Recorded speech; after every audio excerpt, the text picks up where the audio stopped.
Hello students, हम पढ़ रहे थे पेट्रोलियम के बारे में हमने चर्चाएं कर ली है, जिसमें उसके उत्पादक क्षेत्रों की बात की हमने। असम की बात की है। असम के अंदर जितने भी डिगबोई क्षेत्र है, नारकटिया है, नौनमती है, ठीक है, हुग रीजन है। और उसके बाद डिब्रूगढ़ नामरूप की चर्चा की।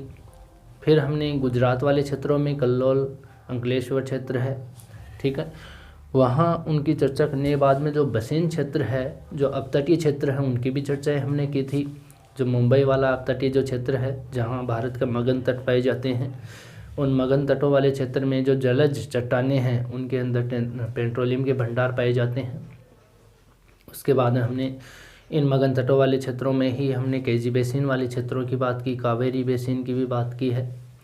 फिर हम कहते हैं कि अन्य क्षेत्रों में कि पंजाब वाला क्षेत्र है, पंजाब में भटिंडा में भी तेल के कुछ भंडार पाए जाते हैं, हरियाणा के अंदर पानीपत में पाए जाते हैं, तो उत्तर प्रदेश के अंदर मथुरा वाले क्षेत्र के पास में भी कुछ पेट्रोलियम के भंडार पाए जाते हैं।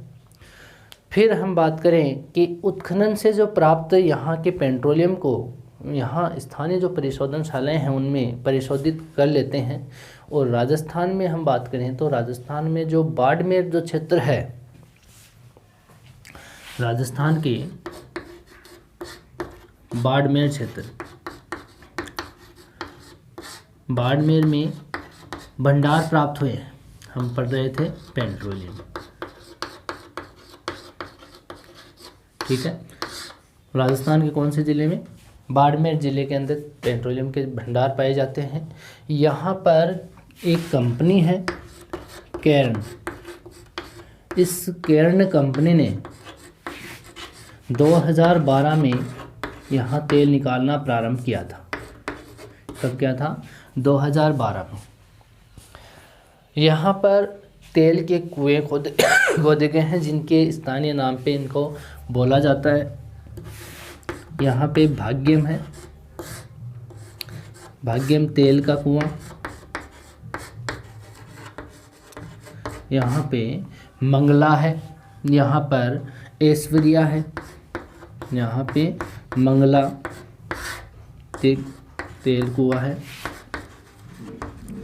और ऐश्वर्या तेल का कुआं। इसके अंदर जो तेल का उत्पादन या खनन कार्य किया जाता है वो करती है केर्न कंपनी। ये राजस्थान के तेल के कुओं के नाम है, भाग्यम, मंगला, ऐश्वर्या। वर्तमान में यहाँ मंगला और ऐश्वर्या से भी तेल का उत्पादन किया जा रहा है, लेकिन सबसे पहले भाग्यम जो तेल का कुआं है, इससे तेल निकाला गया था, ठीक है। यहाँ पर जो क्रूड ऑयल निकलता है उनको परिशोधित शालाओं में शोधन किया जाता है, ठीक है। रिफाइनरियों में इसको शोधित किया जाता है। हम रिफाइनरियों की जो बात करते हैं, वो रिफाइनरियाँ भारत के अंदर 3 तरीके की होती हैं। एक तो यहाँ पे होती है जो सार्वजनिक, यानी सार्वजनिक केंद्रीय सरकार के और जो लोग हैं उनके साथ में है, सार्वजनिक रूप में। एक होती है संयुक्त उपक्रम, जो 2 के मिला हुआ भाग होता है। संयुक्त उद्यम की तेल रिफाइनरी या तेल शोधनशाला। एक होता है निजी। क्या होता है? निजी। तो इसमें सार्वजनिक जो कंपनी है, सार्वजनिक के रूप में हम कह सकते हैं कि इसके अंदर हम एक सारणी बनाएंगे। सारणी के अंदर सबके नाम लिखेंगे, जिसमें इंडियन हिंदुस्तान पेट्रोलियम है, इंडियन ऑयल है, जिसमें भारत पेट्रोलियम है, इन सब के नाम लिखते हैं। तो सबसे पहले इसमें हेडिंग लगाएंगे हम सार्वजनिक क्षेत्र की तेल परिशोधनशालाएं। सार्वजनिक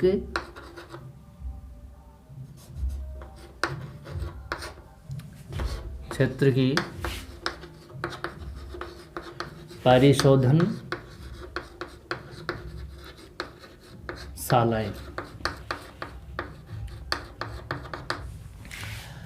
ये लिखने के बाद में एक तरफ तो लिखेंगे तेल शोधक कारखाने और एक तरफ लिखेंगे शोधन का स्थान। एक तरफ तो क्या लिखेंगे? तेल शोधक कारखाने, ठीक है। और यहाँ क्या लिखेंगे, शोधन का स्थान। समझ में आ गया। यहाँ पर सबसे पहले हम बात करें, किसकी बात करें हम, सार्वजनिक क्षेत्र की, जो केंद्रीय सरकार की सार्वजनिक क्षेत्र की जो तेल रिफाइनरी हैं, उनमें सबसे पहले करते हैं इंडियन ऑयल कॉरपोरेशन लिमिटेड या कॉरपोरेशन लिमिटेड,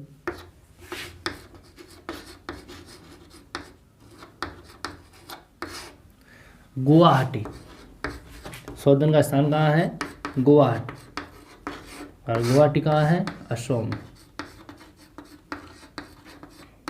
ठीक है। दूसरी क्षेत्र है यहाँ पे इंडियन ऑयल कॉरपोरेशन लिमिटेड। जो ये क्षेत्र है गुवाहाटी के बाद में, इसको हम कह सकते हैं बरौनी। ये कहाँ पर है, बरौनी में। और बरौनी कहाँ पर है, बिहार में। समझ गए बात, ये कहाँ पर है, बिहार में। फिर हम बात करते हैं Indian oil corporation limited, Barauni Bihar में है। उसके बाद में है कोयली, और कोयली कहाँ पर है, कोयली, कोयली है गुजरात में। कहाँ है, गुजरात। आप साथ साथ में इसको नोट करते रहना। यहाँ इसके बाद में इंडियन ऑयल कॉरपोरेशन लिमिटेड, कोयली के बाद में बिहार गुजरात में है। इसके बाद में है ये हल्दिया में, हल्दिया। और हल्दिया कहाँ पर है, पश्चिम बंगाल। कहाँ पर है, पश्चिम बंगाल। इसके बाद में इंडियन ऑयल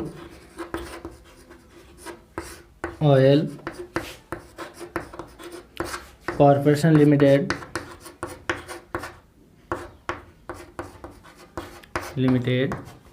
हल्दिया पश्चिम बंगाल के बाद में है मथुरा यूपी। कहाँ पर है, मथुरा उत्तर प्रदेश में। इसके बाद में Indian oil corporation limited, Mathura कहाँ पर है, यूपी। और मथुरा के बाद में है पानीपत और डिगबोई में। कहाँ है, डिगबोई। और डिगबोई कहाँ है, असम में, ठीक है। यहाँ पर ये जो कंपनी है डिगबोई वाली, ये रिफाइनरी बनी हुई है 1901 में, ठीक। इसके बाद में फिर से इंडियन ऑयल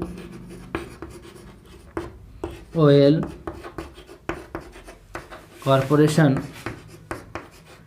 लिमिटेड वाली कंपनी है, ये पानीपत में है। कहाँ पर है, पानीपत। और वो कहाँ है, हरियाणा में, पानीपत। और पानीपत है हरियाणा। आठवीं कंपनी जो है वो भी इंडियन ऑयल नाम से ही है, कॉरपोरेशन लिमिटेड। और ये पानीपत हरियाणा के बाद में आठवीं इसके रिफाइनरी है, वो है पानीपत के बाद में बोगाई गांव। कहाँ है, बोगाई गांव। और बोगाई गांव कहाँ है, असम में। कहाँ पर है, असम, ठीक है। ये तो हो गई 8 इंडियन ऑयल की। इसके बाद में अगली जो है, इसको नोट करते रहना साथ साथ में,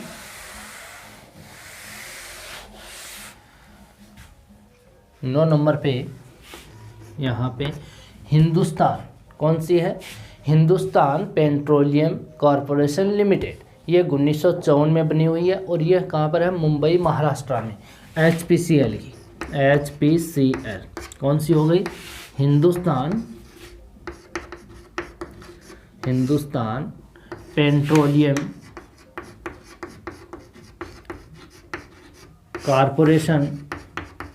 कॉरपोरेशन लिमिटेड। ये कहाँ है? मुंबई में। ये भी सार्वजनिक क्षेत्र की है और मुंबई कहाँ है? महाराष्ट्र। HPCL के एक और कंपनी है, HPCL की है, 1957 में बनी थी, वो विशाखापट्टनम की है। ये कब बनी थी? 1954 में। फिर HPCL की है, HPCL Hindustan petroleum corporation limited, Visakhapatnam. और विशाखापट्टनम कहाँ पर है? आंध्र प्रदेश। ठीक है। इसके बाद में जो अगली जो है HPCL के बाद में अगली जो है BPCL के, और BPCL की जो बनी हुई है 1955 में।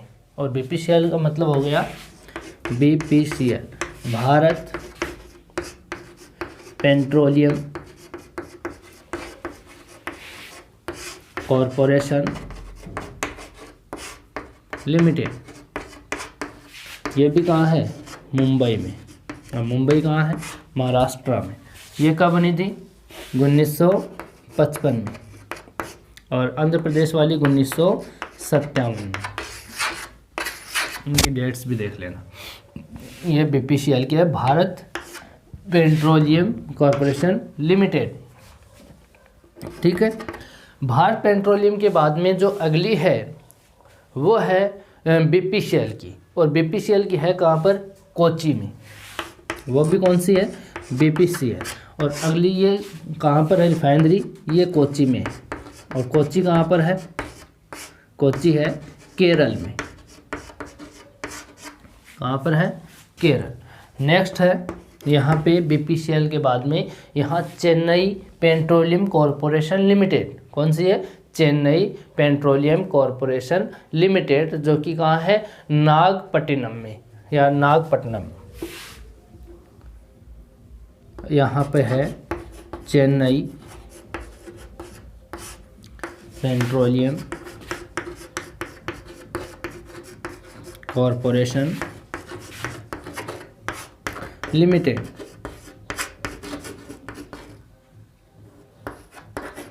ये कहाँ है? एक तो है मनाली में, एक है इस नाम से ही चेन्नई पेट्रोलियम कॉरपोरेशन लिमिटेड। ये भी कहाँ पर है? ये नागपट्टिनम में। और ये नागपट्टिनम कहाँ है? केरल में। कहाँ पर है? केरल में। ठीक है। ये अभी सार्वजनिक क्षेत्र की ही चल रही हैं रिफाइनरियाँ।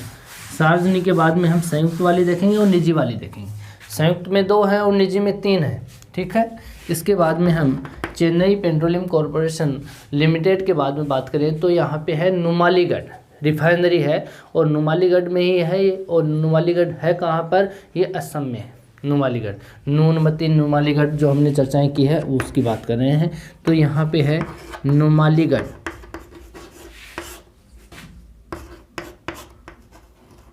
Refinery limited. ये कहाँ है? नुमालीगढ़ में।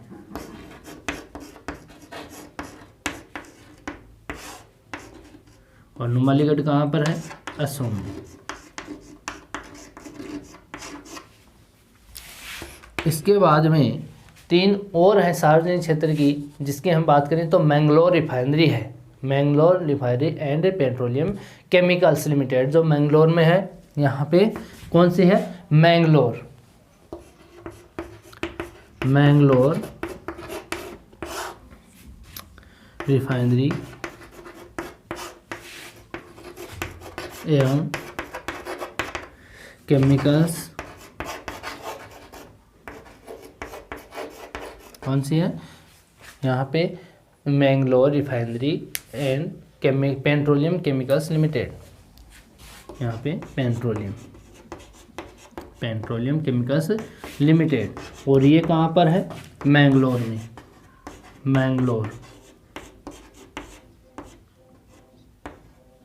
और मैंगलोर कहाँ है, कर्नाटक में,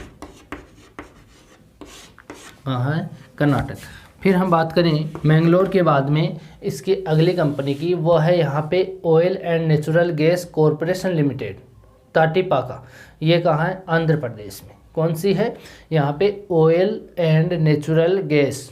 यहाँ पे अगली की बात करें तो यहाँ है ऑयल एंड नेचुरल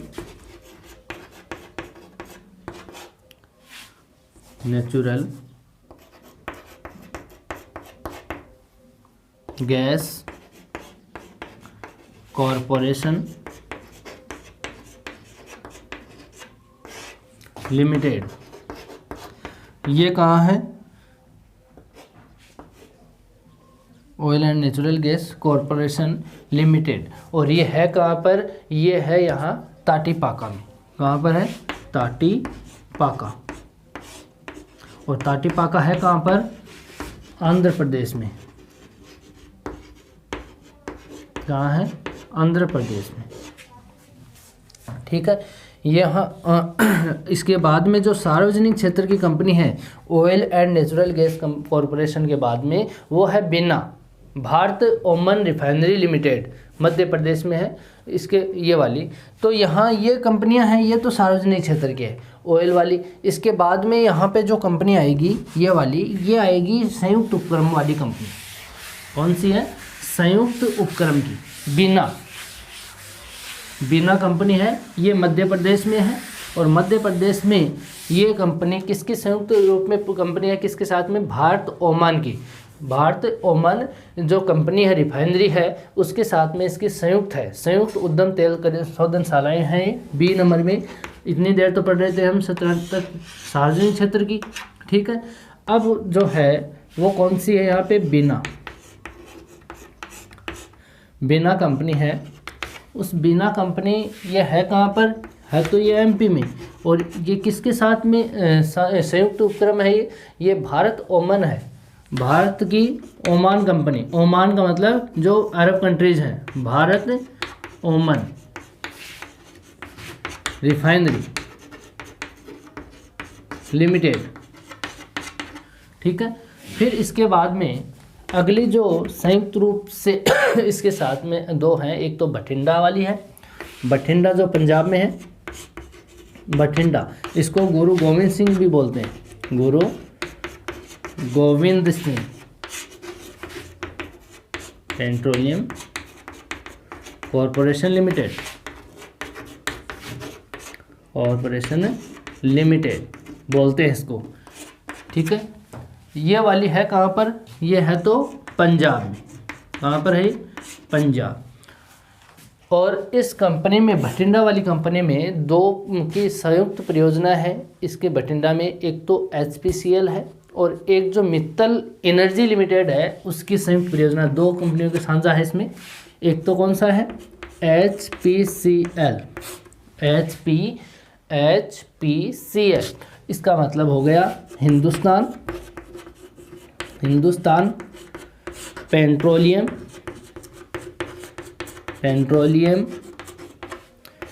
कॉरपोरेशन और लिमिटेड। ठीक है, इसके साथ में जो संयुक्त उपक्रम है वो कौन सा है इस HPCL के साथ में, वो है यहाँ पे मित्तल का। मित्तल जो ग्रुप है, Mittal energy group, Mittal energy limited refinery limited जो है, इन दोनों का संयुक्त रूप में ये बठिंडा वाली है। ठीक है, तो संयुक्त उपक्रम जो भारत में दो ही हैं, एक तो है बीना वाला और एक है बठिंडा। बीना मध्य प्रदेश में है और बठिंडा पंजाब में है। इन दोनों की संयुक्त उपक्रम की या संयुक्त उद्यम तेल शोधक कारखाने स्थापित है। ठीक है। इसके बाद में जो निजी क्षेत्र में है, रिलायंस ग्रुप के है, रिलायंस जो इंडस्ट्रीज़ है, निजी में 3 है। एक तो कौन सी है यहाँ पर, एक तो निजी में, एक तो रिलायंस है, रिलायंस इंडस्ट्रीज लिमिटेड, ये वाली है जामनगर में। जामनगर में भी कहाँ पर, तो मोती खावड़ी। ये कहाँ है, मोती खावड़ी जगह का नाम है। उसके अंदर ये निजी क्षेत्र की है जामनगर में। और जामनगर है कहाँ पर वैसे, तो वो है गुजरात में। जामनगर कहाँ है, गुजरात में। इसके बाद में अगली जो रिफाइनरी है वो इसकी है, रिलायंस की है। कौन सी है, रिलायंस जो पेट्रोलियम है, रिलायंस की पेट्रोलियम लिमिटेड है। कौन सी, पेट्रोलियम लिमिटेड। और ये भी कहाँ है, जामनगर में। और जो SEZ जो जामनगर क्षेत्र है, कौन सा, SEZ, ये क्षेत्र का नाम है, जामनगर में, वहाँ पर स्थित है। और जामनगर कहाँ है, गुजरात में। कहाँ पर है, गुजरात में। इसके बाद में जो SR ऑयल कंपनी है, प्राइवेट कंपनी है, ये निजी क्षेत्र की है। SR आप देखते हो पेट्रोलियम, आप देखते हो ये या तो भारत पेट्रोलियम मंडा होगा, आप कहीं पेट्रोल लेते हो तो, या हिंदुस्तान पेट्रोलियम मंडा होगा, या इंडियन ऑयल लिखा हुआ मिलेगा आपको, या वहाँ पर मिलेगा आपको SR का। आजकल रेड कलर में जो इसका कलर भी रेड कलर के पेट्रोलियम पंप होते हैं वो SR वाले हैं। रिलायंस के होते हैं ब्लू कलर में। तो ये वाले जो क्षेत्र है रिलायंस के हैं, SR के, इन रिफाइनरियों से यहाँ से तेल आता है। ठीक है, तो ये SR ऑयल कंपनी लिमिटेड है, ऑयल लिमिटेड। ये वाडीनगर में है, या वादीनगर में। वादीनगर कहाँ है, गुजरात में। ये भी कहाँ है, गुजरात। तो निजी क्षेत्र की जितनी भी ये रिफाइनरियाँ हैं वो सब कहाँ हैं, गुजरात में है। ठीक है, तो तीनों की तीनों ये निजी में है, ये तीनों क्या है, निजी। और ये क्या है, संयुक्त रूप से संयुक्त उपक्रम है। और पहले वाले थे वो कैसे थे, वो केंद्र सरकार के अधीन यानी सार्वजनिक क्षेत्र के थे। ठीक है, यहाँ पर इनके बाद में हमने क्या क्या बात की, यहाँ पे Indian oil company Guwahati Assam में है, बरौनी में है, कोयली गुजरात में है, हल्दिया पश्चिम बंगाल में है, मथुरा में है, और डिगबोई असम में है, और पानीपत हरियाणा में है, बोगईगांव असम में। 8 कंपनियां हैं जो इंडियन ऑयल की है। उसके बाद हमने HPCL की बात की, हिंदुस्तान पेट्रोलियम कॉरपोरेशन लिमिटेड, जो कि 1954 में बनी थी मुंबई महाराष्ट्र में। उसके बाद में जो HPCL की कंपनी है वो 1997 में बनी विशाखापट्टनम में। और BPCL Bharat petroleum corporation limited 1955 में बनी, जो कि मुंबई में है। उसके बाद में हमने BPCL की कोची केरल में बात की। फिर हमने चेन्नई पेट्रोलियम कॉरपोरेशन लिमिटेड की बात की, जो कि नागपट्टनम में है, और मनाली वाली चेन्नई पेट्रोलियम कॉरपोरेशन की बात की थी। फिर हमने नुमालीगढ़ की रिफाइनरी की बात की, जो कि नुमालीगढ़ असम में है। फिर हमने मंगलोर की बात की, जो कि मंगलोर में रिफाइनरी है पेट्रोलियम केमिकल्स लिमिटेड, जो मंगलोर कर्नाटक में है। फिर हमने oil and natural gas corporation limited की बात की, जो कि कहाँ है, oil and natural gas corporation है वो कहाँ पर है, वो है ताटीपाका। और ताटीपाका है कहाँ पर, आंध्र प्रदेश में है। फिर हमने बीना कंपनी की बात की, जो भारत ऑयल जो ओमन रिफाइनरी लिमिटेड में है, जो मध्य प्रदेश में है, संयुक्त उपक्रम की कंपनी है, जो हमने बात की। फिर हमने बठिंडा की बात की, बठिंडा गुरु गोविंद सिंह ऑयल रिफाइनरी जिसको बोलते हैं, HPCL और मित्तल एनर्जी की संयुक्त रूप में उपक्रम है। फिर हमने रिलायंस इंडस्ट्रीज़ की बात की, और रिलायंस इंडस्ट्रीज़ की बात की तो वो है मोती खावड़ी जामनगर गुजरात में। और दूसरी रिलायंस पेट्रोलियम जो लिमिटेड है वो है SEZ क्षेत्र में, जो जामनगर और गुजरात में ही है। फिर हमने SR ऑयल जो लिमिटेड है उसकी बात की, जो वादीनगर गुजरात में है, या वाडीनार भी बोलते हैं इसको। तो SR वाला वादीनगर गुजरात में है। ठीक है, इसके बाद में ये तो हुआ पेट्रोलियम वाला टॉपिक कंप्लीट। इसके बाद न्यू टॉपिक है अपना ताप विद्युत, थर्मल पावर। एनर्जी रिसोर्सेज में ही कौन सा लिख रहे हैं, क्या है, ताप विद्युत, थर्मल पावर। टॉपिक का नाम है ताप विद्युत।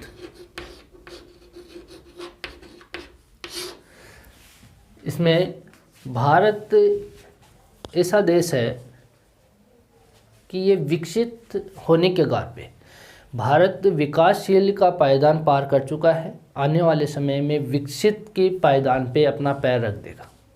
यानी भारत जैसा देश विकसित होता राष्ट्र है।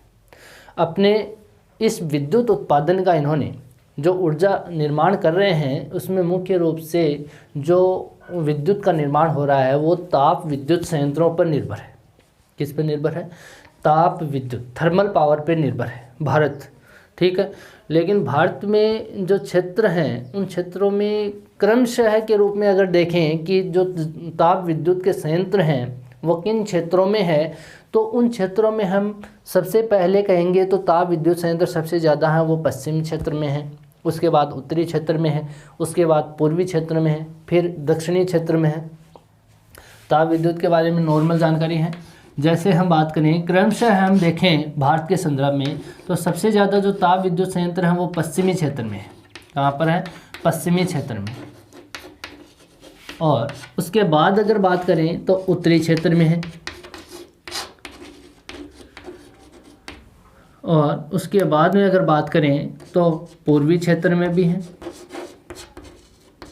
और फिर दक्षिणी क्षेत्र में, दक्षिणी क्षेत्र। इन क्षेत्रों में क्रमशः ताप विद्युत के संयंत्र लगे हुए हैं। सबसे ज़्यादा पश्चिमी क्षेत्र में है, ताप विद्युत संयंत्र से बिजली बन रही है। फिर हम कहें कि देश के कुल राज्य हैं जो इन ताप संयंत्रों का विद्युत का उत्पादन नहीं करते। भारत में, पूरे भारत में देखें तो राज्य 28 8 केंद्र शासित हैं, तो उनमें हम सब में नहीं कह सकते कि सभी करते हैं। उनमें कुछ ऐसे भी हैं जो ताप जो संयंत्र हैं उनके द्वारा विद्युत का उत्पादन नहीं करते, जो नहीं करते ताप संयंत्रों का उपयोग, संयंत्रों से ताप विद्युत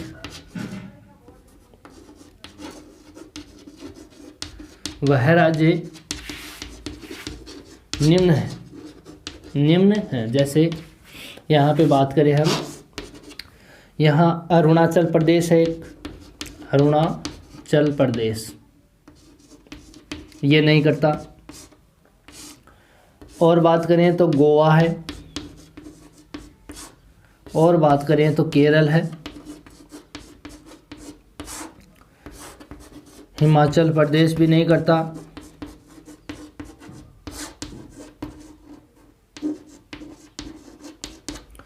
और सिक्किम है वो भी नहीं करता है,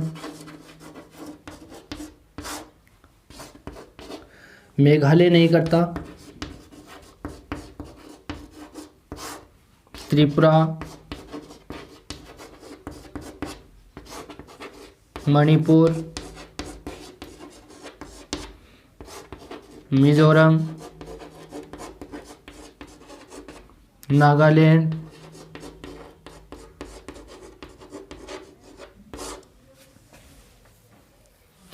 यहाँ पे अगर हम बात करें राज्यों की जो ताप संयंत्रों का उपयोग करके ताप विद्युत का उत्पादन नहीं करते, उन राज्यों में ये राज्य ऐसे हैं जो नहीं करते, बाकी सब राज्य करते हैं।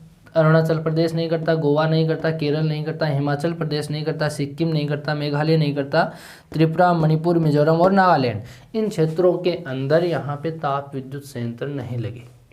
ठीक है, यहाँ अगर उत्पादन के रूप में हम देखें, यानी अग्रणी राज्य देखें हम भारत के अंदर ताप विद्युत में, तो अग्रणी राज्यों में सबसे ज़्यादा अग्रणी राज्य है वो महाराष्ट्र है। कौन सा है? महाराष्ट्र। अगर अग्रणी राज्यों में बात करें तो महाराष्ट्र है ताप विद्युत में। उसके बाद में देखें तो उत्तर प्रदेश है, उत्तर प्रदेश अग्रणी राज्यों में आता है। यहाँ पर उत्तर प्रदेश के बाद में अगर हम बात करें तो यहाँ पे गुजरात वाला क्षेत्र है, गुजरात राज्य, ये भी अग्रणी है। उसके बाद में अगर बात करें तो पश्चिम बंगाल, कौन सा है? पश्चिम बंगाल, पश्चिम बंगाल के अंदर भी ताप विद्युत का उत्पादन किया जाता है। ये बात हो गई ताप विद्युत संयंत्रों की, ताप विद्युत ऊर्जा की, कि भारत में किन क्षेत्रों में है और कहाँ कहाँ पर नहीं होती। तो यहाँ पे हम कहें तो पश्चिमी क्षेत्रों में संयंत्र अधिक है, उत्तरी में बाद में कम, पूर्वी में और कम, फिर दक्षिणी क्षेत्र में भी कम है।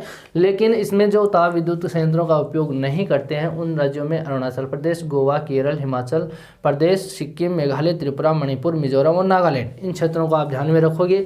फिर अग्रणी राज्य यानी सबसे ज़्यादा जो ताप विद्युत संयंत्रों से जो ताप विद्युत उत्पादन करते हैं उनमें अग्रणी में महाराष्ट्र है, उत्तर प्रदेश है, गुजरात है और पश्चिम बंगाल है। इन क्षेत्रों के अंदर हम इसको देख सकते हैं। फिर बात करते हैं हम जल विद्युत की। एनर्जी रिसोर्सेज में उसके बाद में कौन सी बात करें?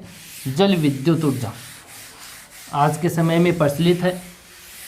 विद्युत का नाम कौन सा है? जल विद्युत, हाइड्रो पावर।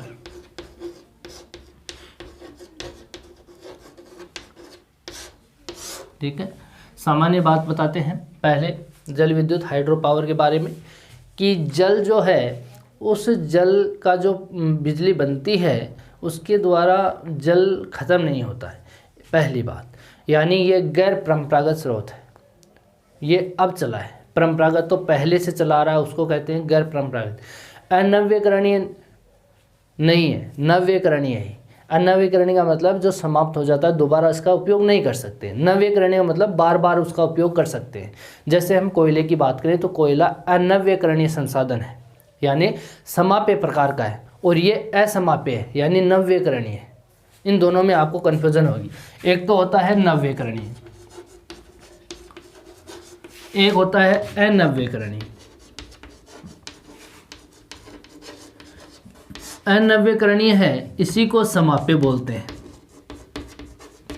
नव्यकरणीय है इसको असमाप्य बोलते हैं, जो समाप्त नहीं होता। ठीक है, नव्यकरणीय के अंदर जैसे जल विद्युत आ गया, सौर ऊर्जा, पवन ऊर्जा, भूतापीय ऊर्जा, परमाणु ऊर्जा, ये आते हैं। अनव्यकरणीय जो समाप्त हो जाते हैं जिसमें कोयला, पेट्रोल, गैस, ये आते हैं। ठीक है, तो आपको ये कहें कि जल विद्युत किस में है तो नवीकरणीय संसाधन असमाप्य है। ठीक है, गैर परंपरागत स्रोत है। परंपरागत स्रोत तो ये है जो शुरू से चले आ रहे थे, कोयला, पेट्रोल वगैरह।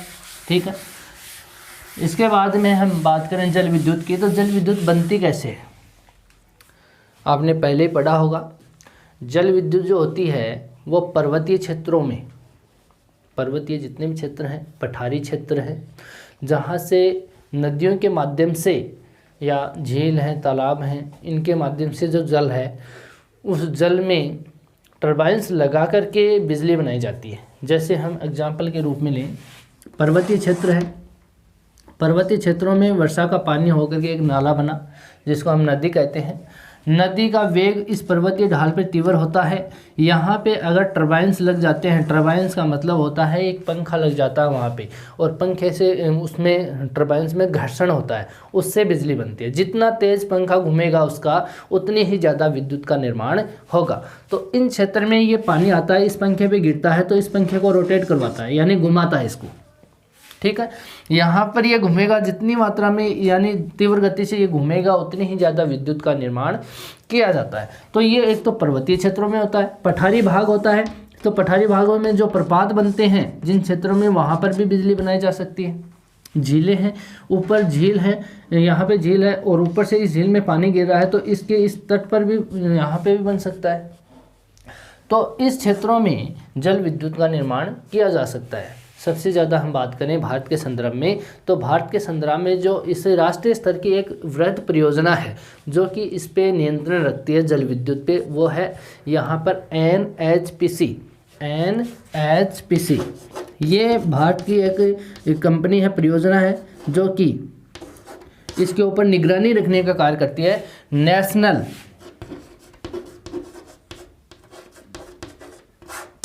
इसकी फुल फॉर्म है national hydro power corporation. National hydro power corporation.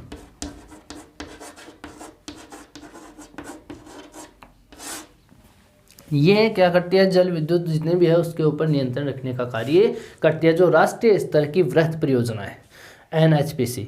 Bharat में तेज जल की जो संभावनाएं हैं वो पर्वतीय क्षेत्र और दक्षिणी पठारी भाग, एक तो उत्तरी यानी हिमालय वाला क्षेत्र है, एक दक्षिणी जो प्रायद्वीपीय पठार है, वहाँ पे ही यहाँ पे जल विद्युत के लिए महत्वपूर्ण संभावना देखी जा सकती है।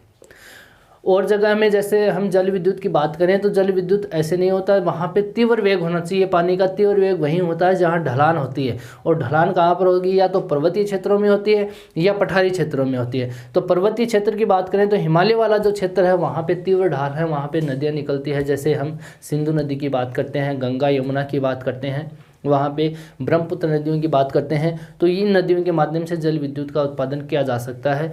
प्रायद्वीपीय भाग है, वहाँ पर भी नदियों का तीव्र वेग होता है, जिसमें गोदावरी की बात कर सकते हैं हम, कृष्णा कावेरी की बात कर सकते हैं, महानदी की, दामोदर की बात कर सकते हैं। तो इन क्षेत्रों में भी यहाँ जल विद्युत की संभावना है। भारत के जो केंद्र सरकार के उपक्रम है, इसके अलावा हम अगर भारत में जल विद्युत के उत्पादन के देखें तो सबसे ज़्यादा जो उत्पादन करता है भारत में प्रथम स्थान रखता है वो है आंध्र प्रदेश। हम स्थान के रूप में देखें तो प्रथम स्थान पे कौन है, आंध्र प्रदेश है।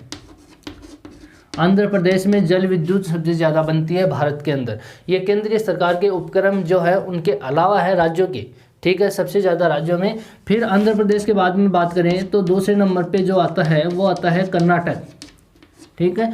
तीसरे क्रम पे अगर बात करें कर्नाटक के बाद में तो आता है महाराष्ट्र, और महाराष्ट्र के बाद में अगर बात करें तो आता है यहाँ पे पंजाब। पंजाब के बाद में अगर और बात करें पांचवें स्थान पे तो आता है तमिलनाडु। कौन सा आता है, तमिलनाडु। तो इन राज्यों के अंदर भारत के केंद्रीय उपक्रम है, उनके अलावा ये राज्य हैं जो कि जल विद्युत बनाने में अग्रणी हैं। भारत के अंदर सबसे ज़्यादा जल विद्युत आंध्र प्रदेश, फिर कर्नाटक, फिर महाराष्ट्र, फिर पंजाब, फिर तमिलनाडु, इन क्षेत्रों में यहाँ पे जल विद्युत उत्पादन किया जाता है। भारत के जो हिमालय क्षेत्र हैं उन हिमालय क्षेत्र में ही जल की संभावना सबसे ज़्यादा है, जबकि यहाँ पे हम जल विद्युत का उत्पादन बहुत कम करते हैं। कारण क्या है यहाँ जल विद्युत कम करने का, क्योंकि ये भूकंप के संवेदनशील क्षेत्र है। सबसे ज़्यादा जो भूकंप के कारण जो झटके आते हैं वो यहाँ हिमालय वाले क्षेत्रों में ही आते हैं। यहाँ पे अगर हमने जल विद्युत करना प्रारंभ कर दिया, जल विद्युत कहाँ बनता है, जहाँ पानी को हम रोक सकें, ठीक है। अगर वहाँ पे भूकंप के झटके आ गए तो उस पानी को एक साथ ही बहा करके ले जाएगा, इसलिए वो संवेदनशील क्षेत्र है, इसलिए वहाँ पे जल विद्युत का उत्पादन कम करते हैं। जबकि संभावना सबसे ज़्यादा कहाँ है, हिमालय वाले क्षेत्रों में है, ठीक है। अगर विश्व के स्तर पर देखें तो सबसे ज़्यादा जो संभावना वाला महाद्वीप है वो है अफ्रीका महाद्वीप। सबसे ज़्यादा जो जल विद्युत का उत्पादन किया जा सकता है वो अफ्रीका महाद्वीप में किया जा सकता है, लेकिन अफ्रीका महाद्वीप करता कम है। इस सबसे ज़्यादा जो यूरोप और उत्तरी अमेरिका जो महाद्वीप हैं उनमें जल विद्युत का उत्पादन किया जाता है, जबकि अफ्रीका में तो बिल्कुल कम किया जाता है। उससे ज़्यादा तो हमारे एशिया में ही, अपने भारत में भी किया जाता है, क्योंकि वो अफ्रीका वाला देश है वो अविकसित देश है, इसलिए उनके पास संसाधनों की क्या है, कमी है। अशिक्षित हैं वो लोग, इतनी ज़्यादा जल विद्युत का उत्पादन नहीं कर पाते हैं, ठीक है। ये बात हुई जल विद्युत की। इसके बाद हम बात करेंगे नेक्स्ट वीडियो में न्यू टॉपिक की। आज के लिए इतना ही, थैंक यू।